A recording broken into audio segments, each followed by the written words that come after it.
କହିଲ ଲୁଣ କେମିତି ଲାଗୁଛି? ଲୁଣ କେମିତି ଲାଗୁଛି? ଲୁଣିଆ ଲାଗୁଛି? ତାହେଲେ ଲୁଣଟା ବୋଧେ ଲୁଣିଆ ହେଇଯାଇଛି। ତେଣୁ କହିବାର ଅର୍ଥ ତୁମେ ମାନେ ମୋ କଥାଟା ଶୁଣୁଥାଅ। ତୁମ ବାପା ମା ମାନେ ଆଜି ଯେଉଁ କାମ କରୁଛନ୍ତି ଆର ମୂଳ ଉଦ୍ଦେଶ୍ୟ ହେଉଛି ତୁମମାନଙ୍କୁ ଜଣେଇବା ପାଇଁ। କ'ଣ ଜଣେଇବା? ନା ସାର୍ ମାନେ ଆମକୁ ପାଠ ପଢ଼େଇଥିଲେ, ଆମେ ମଣିଷ ହେଇଛୁ, ତେଣୁ ଆମେ ସେଇଭଳି ପାଠ ପଢ଼ିବୁ, ବାପା ମାଙ୍କ ନାଁ ରଖିବୁ।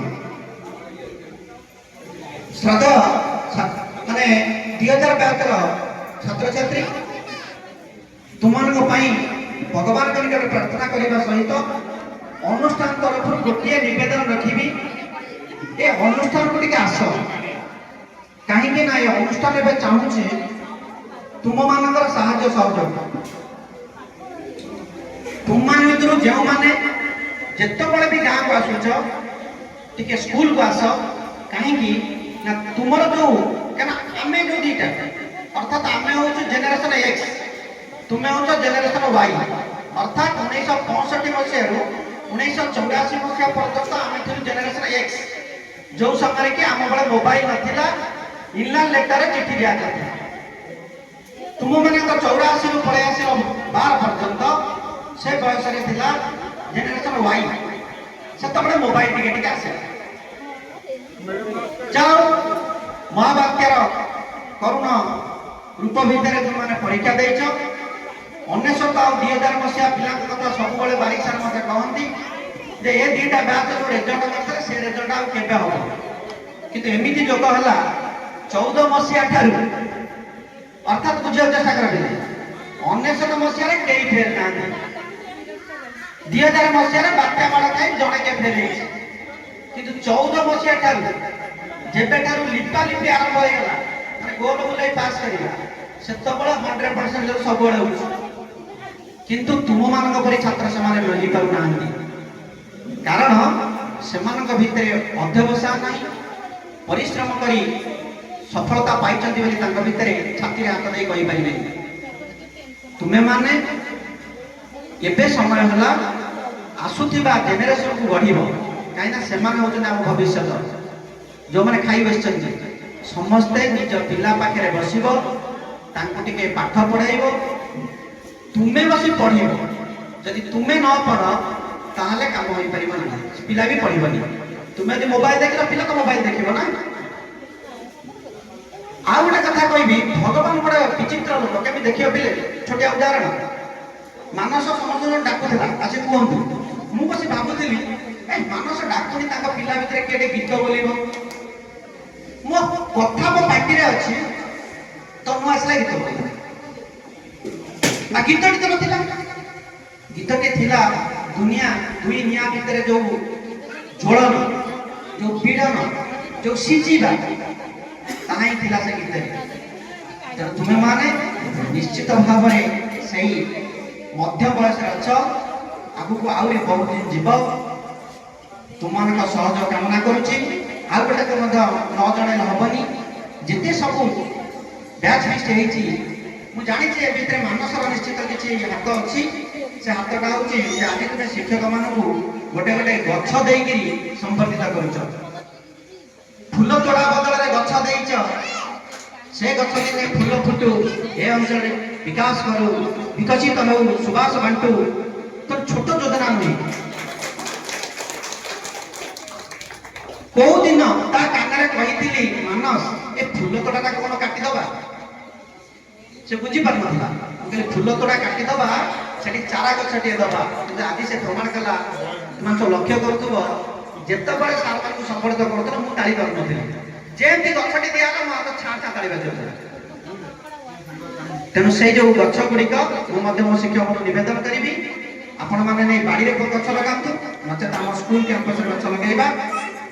ତା ଭିତରେ ମାନସ ମୋତେ ଦୁଇଥର କହିସାରିଛି ଯେ ସାର୍ ସ୍କୁଲ କ୍ୟାମ୍ପସରେ ଗୋଟେ ଗଛ ଲଗାଇବୁ, 12 ମାସି ପଣସ, କଣ୍ଟା ହେଲେ ମଧ୍ୟ ଭିତରେ ଭାରି ମିଠା ଲାଗିବ।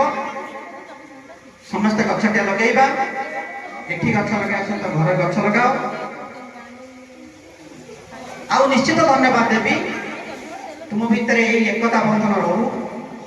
ଏକତା ବନ୍ଧନ ରହି ଯଦି କେତେବେଳେ କେହି ଝୁଣ୍ଟି ପଡ଼େ ताको हाथ धरी उठेब मुह मोड़ी जीवनी समस्त भितर सहयोग रहिबो किए जोटी थाउ ना कहीं कथा पदे होउथबो नुआ सारे कहना मते 2001 मसिया 2005 मसिया पर्यंत नुआ सारे कहता से समय कहीं ये ग्यारंटी दउछि सर तुम माने तुम पिला को बढ़िबो बापा मान को जत्न नबो आम प्रति जो भक्ति जो सम्मान अच्छे ताहा रक्षा करिबो समस्तंकर मंगल हो सर्वे भवन्तु सुखिनः सर्वे सन्तु निरामया सर्वे भद्राणि पश्यन्तु मां कश्चित् दुख भाग भवे पुणी थरे पतित निकट रे तुम मानकर शुभ मनासी रहुछि सहिंसा विश्वनाथ षडंगी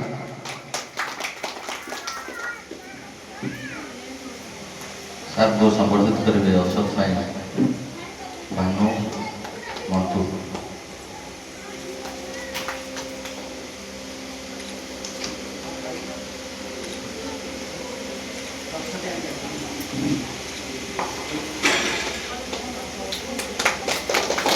सारा दिन कही मन मुझे तेणुक फुल तोड़ा साग भानु कर चाल जा गछ सुगंधराज गछ आपण बाड़ी में रखिए मन भितर रखिए जे 2000 बैच सब पिला आम सागे रखिए दिन मन रहा बर्तमान सब सांग मान अनुरोध करेंगे जो गुरु मान अनुरोध करेंगे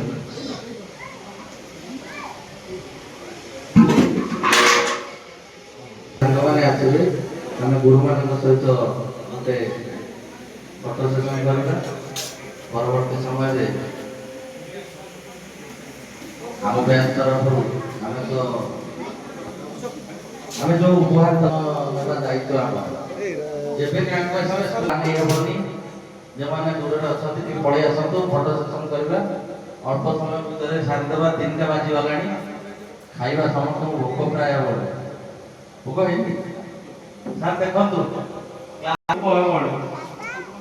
ये मन भर गाड़ी देवे किंतु आम समयटा से सार कहले श्रृंखलित आचरण से माड़ खाइबा कौन माने न खाइबा कर संजय सारा जी ना स्मृति को कही दो आम गुरु मान साइकेल साइकेल छड़ा गाड़ी तेणु से जिन गले बहुत कष्टदायक आम छाड़ी खुशी किसी खुशी नवा खुशी दबा आम बांधी बांधी आसबू सार गोटे वर्ष साइकेलटा धरी एमती देखी बंका है रास्ता कड़ को देखुए सार ओह्ल सब खोली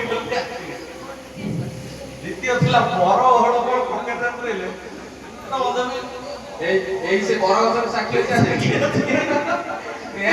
पूर्व बर बड़ पकेट थी माड़ खाइबे करू जहाँ कम कहते तू अंधार जो कम कर देखु न देखु जड़े तो देखु से जड़े ऊपर बस आमर से जो अंधारिया कम पकेट लुचेबा कि अंठी पकेबा से तार जो रूप दे पठे से जानी पारती पकेट काढ़ती बाड़ाती माने किसी ना आमको संभलित कर जोटा कि आज आमको भोक हम कहवाक गले राति पाई कहूथी कहना सांबादिक कहवा फटो सेशन करवा जल्दी अशोक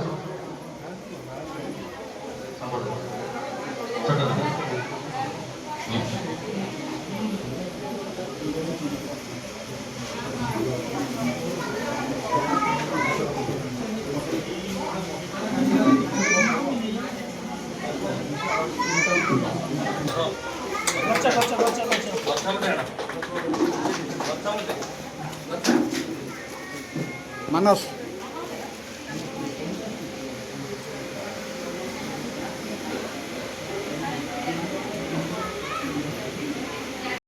पिलादिन संबोधन कर पूज्य रवि भाई नरसिंह भाई मानस भाई को संबोधित करेंगे भानु मंटू